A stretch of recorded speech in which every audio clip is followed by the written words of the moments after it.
Nouvelle petite critique posée pour le grand, je veux dire même l'immense God of War et sa suite Ragnarok. Alors dire que cette suite était attendue, c'est vraiment un euphémisme, tant le précédent a bousculé les attendus, un jeu qui a marqué énormément de joueurs. Et si justement on revenait un peu sur le précédent, qu'est-ce que j'en ai pensé en 2 mots? Alors faut savoir que moi j'ai adoré la première trilogie, j'étais vraiment un très grand fan des 3 premiers, et le dernier volet m'avait mis une telle claque. Franchement, j'ai dû le faire une bonne dizaine de fois. Et quand j'ai vu qu'ils allaient changer la formule, j'étais un peu dubitatif, mais en même temps, j'étais assez excité, tant j'adore les jeux Naughty Dog, et je voulais voir comment ils allaient amener justement la bestialité dans ce système. Alors j'ai beaucoup aimé le volet de 2018, même si je le trouve quand même quelques défauts que nous n'avions pas avant. Je trouve déjà que cette nouvelle vue, même si c'est plus immersif, c'est quand même plus difficile d'appréhender les attaques et donc d'être précis. C'est à la fois intéressant, on est plus immergé dans ce que Kratos vit, mais voilà, faut faire attention aux différents signaux. Là où c'est intelligent, c'est que notre partenaire dit où est-ce qu'il y a un ennemi, où est-ce qu'il faut se placer. Donc ça, je trouve ça assez intéressant. Mais je trouve que les différents signaux avec les flèches de couleur, là franchement, c'est pas génial. Cela prouve quand même qu'il y a un petit souci de game design. Reste au moins un système de combat vraiment excellent. Et là où ils ont fait très fort, c'est que pour une fois, nous avons une arme aussi intéressante que les lames du chaos. Bravo, car c'était pas gagné et ils n'avaient jamais réussi à faire ça jusqu'à maintenant. Je trouvais également que la relation entre Atreus et Kratos était également très juste. Et on sent une progression, et même si on garde toujours notre Kratos des précédents volets, on ressent sa bestialité, on sent quand même la personne qu'il est, il reste dur à appréhender, même pour son fils. On sent justement que petit à petit, il va vers lui, et ça je trouve ça vraiment intéressant. Le fait enfin d'être passé sur la mythologie nordique est également excellent. C'est vraiment agréable de découvrir comme ça de nouvelles choses, et toutes les histoires avec les différents dieux. J'ai adoré le fait que Kratos justement est l'intrus de cette histoire. C'est vraiment une très bonne idée je trouve. Enfin les différents clins d'œil de son passé sont très bien amenés, et c'est vraiment très très très fort lorsqu'il va retrouver les lames du chaos. J'en ai eu des frissons, rien que d'entendre et de voir Athéna. Ça a été pour moi un moment très fort de jeu vidéo qui restera marqué. On a alors l'impression d'avoir une seconde partie de jeu où on peut se déchaîner et retrouver justement notre Kratos avec ses fidèles lames. Par contre, je trouve que cet opus manquait énormément de mise en scène, forte, spectaculaire. Alors, on va retenir le premier affrontement, qui reste très impressionnant, et également celui du dragon, mais à part ça, je trouve que c'est assez décevant, et je trouve que c'est vraiment l'un des gros défauts du jeu, il y a vraiment un goût d'inachevé et d'acte manqué à ce niveau. Pour finir, le bestiaire qui peine à se renouveler, ça a été maintes fois critiqué et c'est bien réel.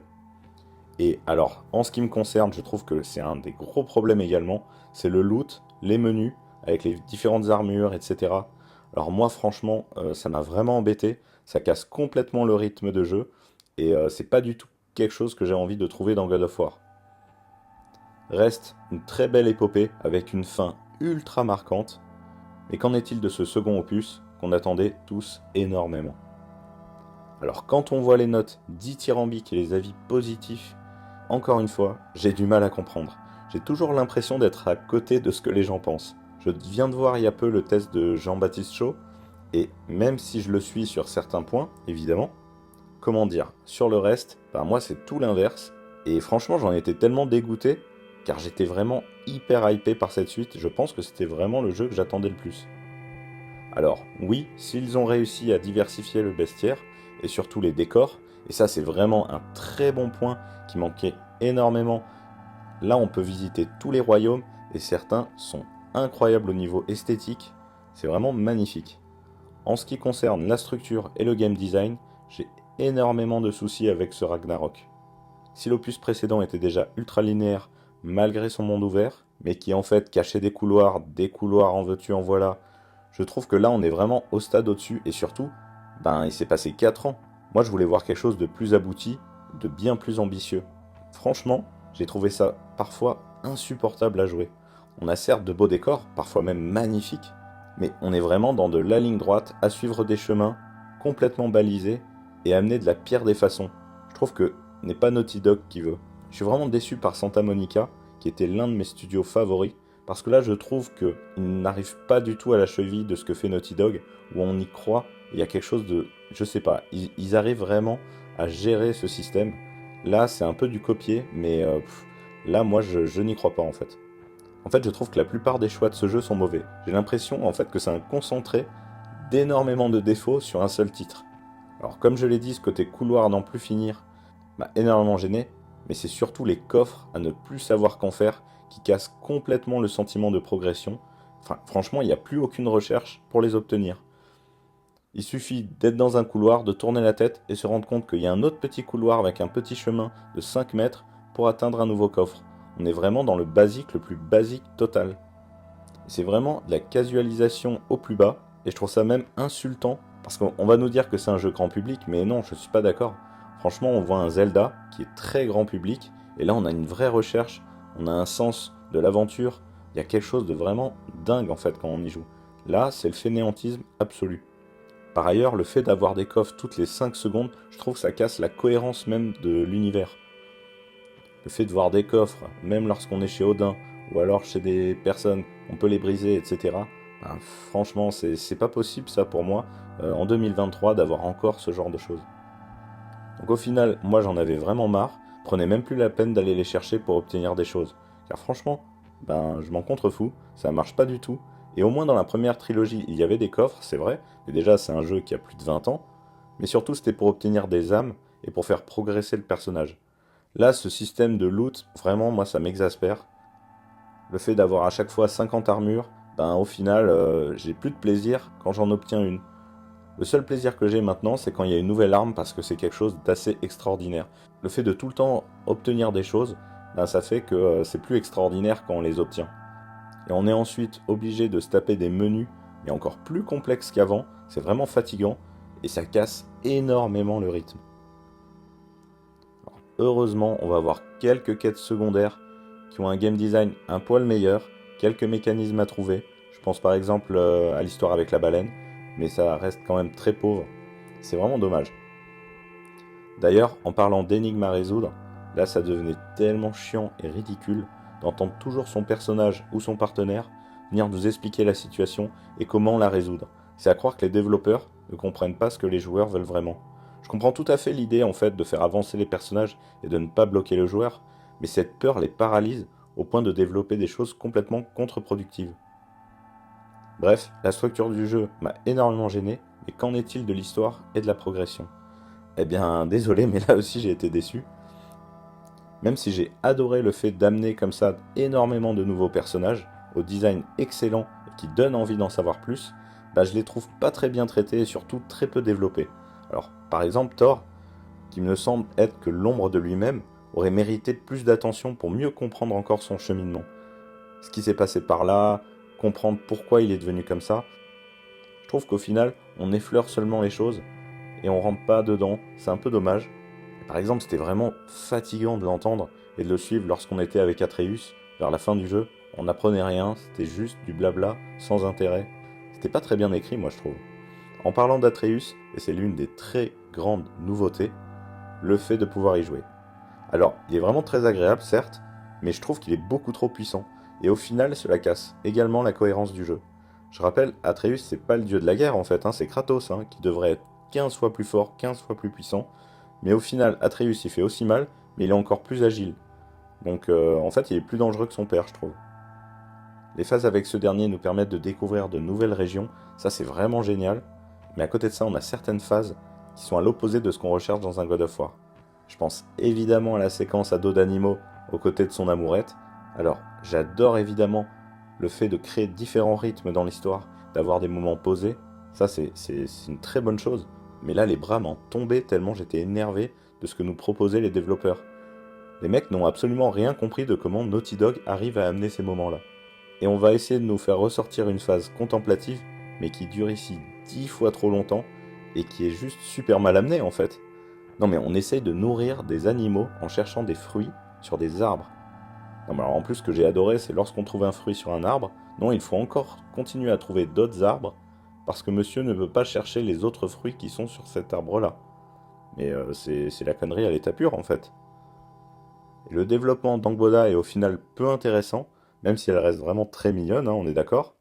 Mais alors l'histoire avec sa grand-mère venue du Bayou, enfin j'ai trouvé ça tellement à l'ouest et complètement rajouté. Alors après je connais pas la mythologie nordique, peut-être qu'effectivement il y a ce genre de choses, mais j'étais quand même un peu surpris. Alors cette séquence au final, elle permet de nous expliquer l'apparition du serpent monde, ça c'est vraiment bien, mais je trouve que c'est un peu posé comme ça quand même. Et c'est dommage car les paysages dans ce biome sont magnifiques et m'ont vraiment transporté, jusqu'à ce que je me rende compte que cette phase était complètement inintéressante à jouer. C'est vraiment du up and down ce jeu. Reste le grand méchant, Odin, qui, si au départ semblait vraiment très intéressant avec un côté manipulateur, bah au final je le trouve assez mal exploité. Je suis désolé, je suis tout le temps en train de critiquer, mais je trouve qu'au final on n'a pas vraiment peur de lui, et il semble pas si machiavélique que ça. Enfin, pour quelqu'un qui paraît si puissant, ben, lors de la dernière phase de jeu, le combat, c'est vraiment une déception, quoi. On est dans une arène toute bête, on va se battre sans moment de bravoure, d'originalité. Il y avait moyen de créer quelque chose de vraiment grandiose, et là c'est passé complètement à côté. Même la baston entre le serpent monde et Thor est reléguée au dernier plan. Vraiment tout est minimal en fait. En fait j'allais oublier de parler de tir, cela montre aussi tout ce que je pense de ce personnage qui a été utilisé dans les trailers de façon magistrale et au final c'est une déception. Alors ok, dans la mythologie c'est la même chose et ce personnage il ne veut plus se battre, mais encore une fois il y avait possibilité de créer quelque chose de plus grandiose. Et au départ c'est intéressant justement de voir combien il avait peur d'Odin, mais au final c'est peu exploité et c'est presque fatigant. Alors ok, on a une petite surprise à la fin, mais je trouve que le soufflet il retombe quand même très vite. Enfin je trouve que les combats grandioses qu'on attendait sont encore une fois trop absents, même s'il y a un peu de mieux on est d'accord. Mais bon, de toute façon c'est surtout cette structure indigeste qui moi ne me parle plus du tout. Pour finir, ce sont tous les petits détails que j'ai trouvé un peu ridicules également. Alors moi ayant un chien loup, ben forcément ça m'a parlé, et j'ai adoré le fait de vouloir créer une pseudo-relation justement avec les deux trois loups de Kratos et d'Atreus, mais au final on se rend compte que c'est pour rien y faire. Bah oui, on se retrouve en fait dans le monde du désert, et là on a deux espèces de loups des sables avec un traîneau, et on se rend compte qu'on fait exactement la même chose qu'avec nos propres loups. C'était complètement artificiel de créer une pseudo-relation, puisque de toute façon ça sert à rien, on a la même chose avec des personnages que l'on ne connaît pas. Je trouve que c'est vraiment un immense gâchis ce jeu, car il a vraiment de grandes qualités, on est d'accord. Et avant tout, une direction artistique absolument dingue. C'est pour moi la plus grande qualité du jeu. Il y a une telle inventivité, un souci du détail, une diversité incroyable. Et je pensais vraiment pas trouver ça ici. Certains tableaux sont hallucinants de beauté et vraiment vont marquer les joueurs. C'est vraiment à souligner car il y a un travail complètement fou dessus. Les musiques aussi sont extraordinaires. Et je trouve qu'au final, les thèmes de jeux vidéo sont parfois maintenant au-dessus de ce qu'on trouve au cinéma. Il suffit de se rappeler Uncharted, Last of Us, les Assassin's Creed. Bon, c'est pour les plus gros, mais vous avez compris l'idée.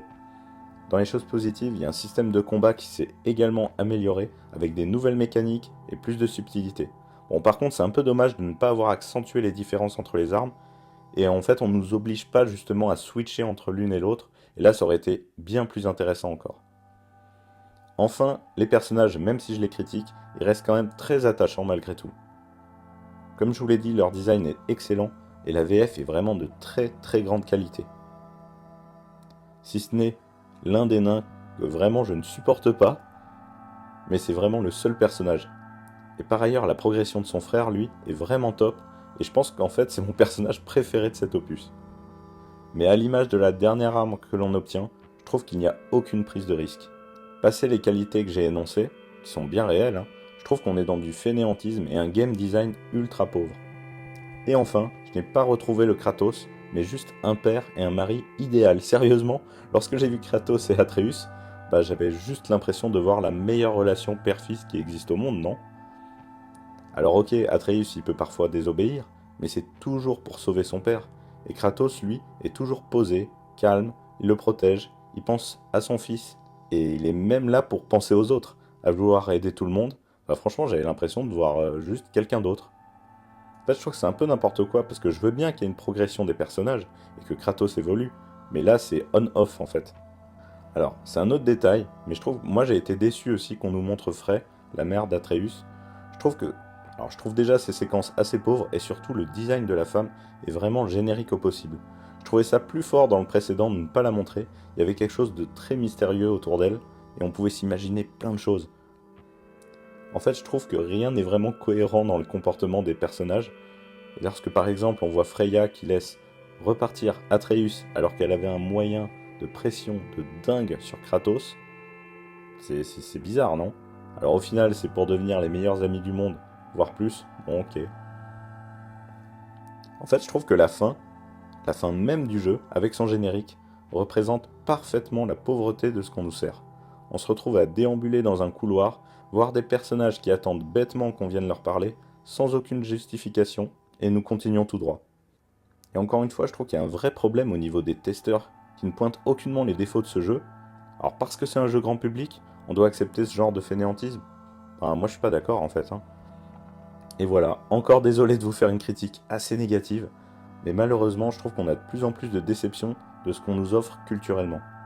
Je trouve que beaucoup en fait se sont laissés berner par une plastique incroyable, parce que vraiment elle l'est, mais lorsqu'on gratte un peu, je trouve qu'il n'y a pas grand chose malheureusement. Bref, une grande déception pour moi, et pour vous dire, j'ai revendu le jeu directement après l'avoir fini, et je pensais vraiment pas que ça puisse m'arriver pour un God of War. Merci à tous et à bientôt pour une nouvelle critique posée. Pour cette fois-ci, un jeu qui a été une très grande surprise pour moi, Returnal.